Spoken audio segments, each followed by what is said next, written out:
munitions factories. Others mined the uranium that was used to make the atomic bomb. Neither the government nor the mining companies warned them of the dangers of radiation. Thousands of Navajo went to war. Many distinguished themselves. An elite corps of Navajo, the code talkers, used their ancient language to create a code that was never broken by the Japanese. The Navajo word for potato became the code word for grenade. Egg meant bomb. They transmitted thousands of messages without error, making a major contribution to the Allied victory in the Pacific. When the war ended, the government continued to subsidize the defense industry in the West. As cities like Los Angeles, Phoenix, and Salt Lake were undergoing population explosions, their energy needs became excessive. The utility companies needed a new source of electric power. They began developing coal-fired power plants in the Four Corners region of the West. The idea there was to import energy from this remote area and to export the pollution and the health and environmental consequences of building these kinds of power plants. And this was the beginning of a very intense pressure that grew during the 1960s and 1970s on the resources on Indian lands. 1/3 of the nation's strippable coal and half of its uranium is on Indian land. Much of this mineral wealth lies beneath the Hopi and Navajo reservations. Wanting to gain access to these resources, a Mormon lawyer named John Boyden tried to convince the Hopi to hire him as their attorney. Most Hopi refused to even meet with Boyden, knowing he wanted to strip mine their land. Boyden then held fraudulent elections in the Hopi villages. He persuaded the BIA to appoint him attorney to the Hopi Tribal Council. The traditional Hopi lost control over their land and life. By 1964, the first major mineral contracts were signed with Peabody Coal. Some $3 million was given to the Hopi Tribal Council, of which their attorney, John Boyden, received $1 million. So you can see that it was a rather lucrative client to have. The Boyden firm listed as its clients both the Hopi Tribal Council and Peabody Coal Company. Peabody Coal is the nation's largest coal producer. It is owned by 6 multinational corporations. Peabody signed leases with both the Hopi and the Navajo tribal councils and began stripping 12 million tons a year from the Arizona plateau called Black Mesa. Black Mesa is a holy shrine to both Hopi and Navajo. Stripping her for coal is as sacrilegious as bulldozing St. Peter's Basilica for its marble.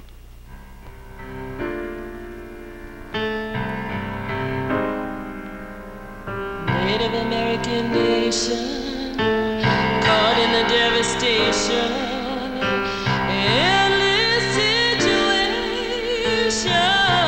What can I do?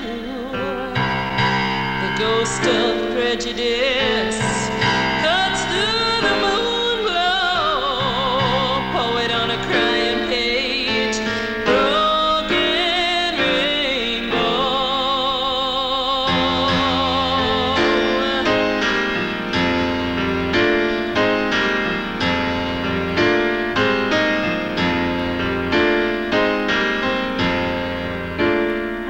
At the edge,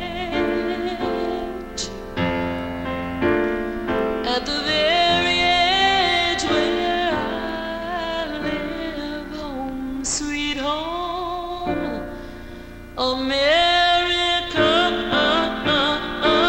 Ooh.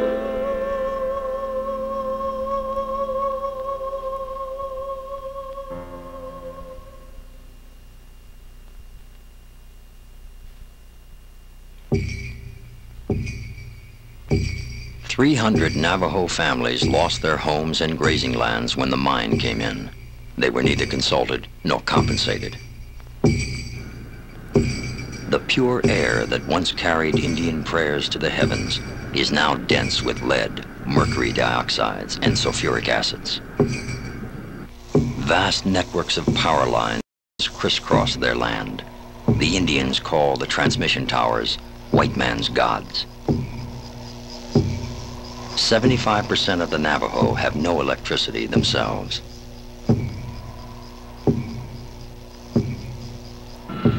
Vast quantities of water are used in the process of converting coal to electricity. Every day through evaporation, 20 million gallons of water are wasted at one power plant alone. Scientists are now concerned that in draining the underground water supply, we are affecting the planet's balance. The native people spoke out against the destruction of the environment. We are facing a dangerous period ahead. If we do not stop, correct, and change some of these wrongdoings now, we are all going to suffer. Either things that we made will overtake us or nature will take over. Earthquake, flood, rain, severe drought, severe winter, lightning destructive, great wind destructive. These things will warn us that we are not following the law of the Great Spirit. The Department of the Interior disregarded the pleas of the traditional people and urged the tribal councils to sign leases that were substantially below market value. The Navajo received 4% of the value of their coal, 1.3% of the value of their oil, 3.7% of the value of their uranium, and 1.8% of the value of their gas.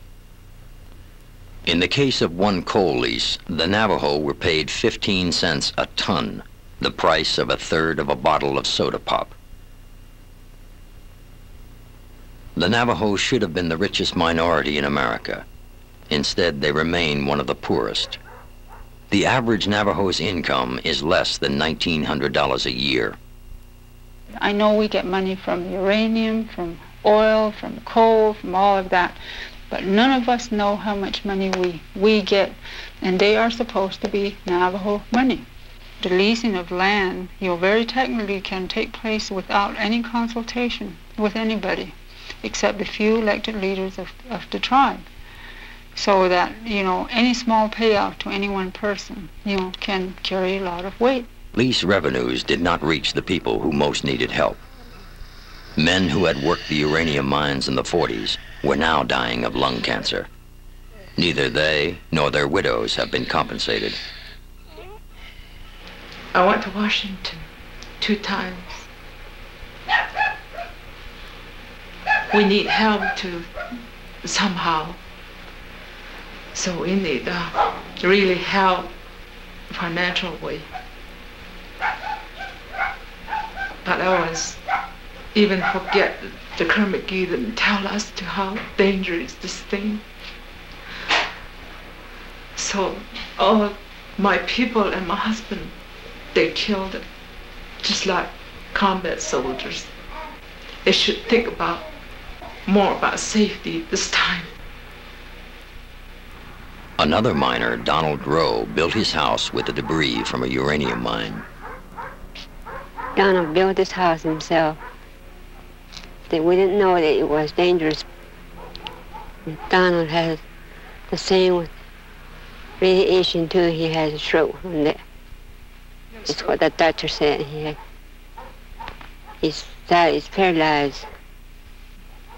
We lived in this house for 30 years. It's made up from the mine.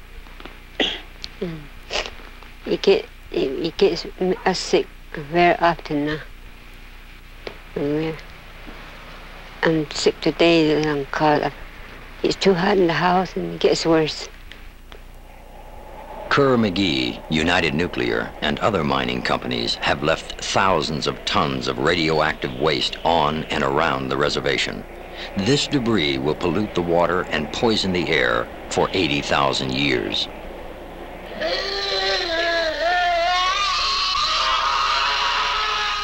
The birth defect ratio on the Navajo reservation is twice the national average.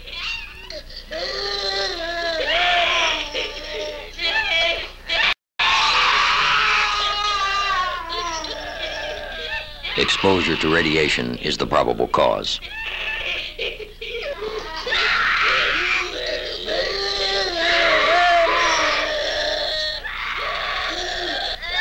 Rather than face this reality, the Department of the Interior waived 13 of its own environmental protection regulations, urging the Tribal Council to approve another uranium lease.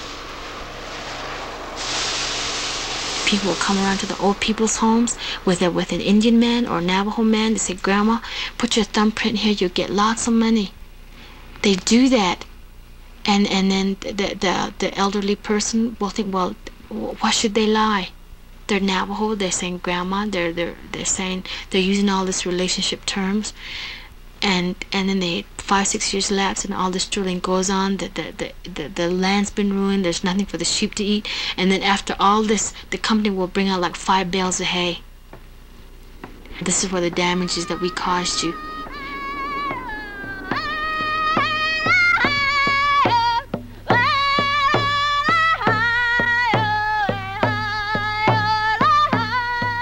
The nation's hoop is broken and scattered. There is no center any longer, and the sacred tree is dead.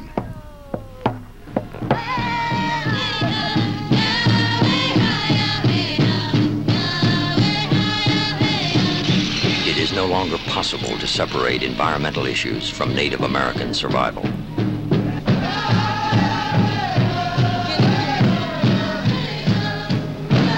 The 1970s saw the birth of Indian activism. 100 years of surrender to the white man's will had brought nothing but poverty and humiliation to Indians and destruction to the earth itself. Indians began demonstrating, demanding that their treaty rights, their right to self-determination, be respected. The Trail of Broken Treaties is a reflection that Indian people are no longer going to tolerate the kinds of conditions that we've been subjected to for the past 200 years. 4 of the 10 largest coal strip mines in the country are on Indian land, and we don't have that much land left. We got 4% of our original land base, but we're producing all that coal. I don't like any of the people to be killed with the things that are dig from under our Mother Earth. The mother cannot kill any of her children, and we are all her children. The mood of the 1970s in Indian countries, this was the peak of Indian militancy, of Indian resistance, of Indian pride and assertion and red power. And there were demonstrations at the Peabody mine. Navajos, for a time, occupied the place. This created a climate of fear in southern Arizona that the Navajos were going to play hardball. The Navajo living inside the Hopi reservation shared control of the minerals with the Hopi. To gain control of as much of the minerals as possible, John Boyden proposed legislation that would divide the Hopi reservation between the two tribes.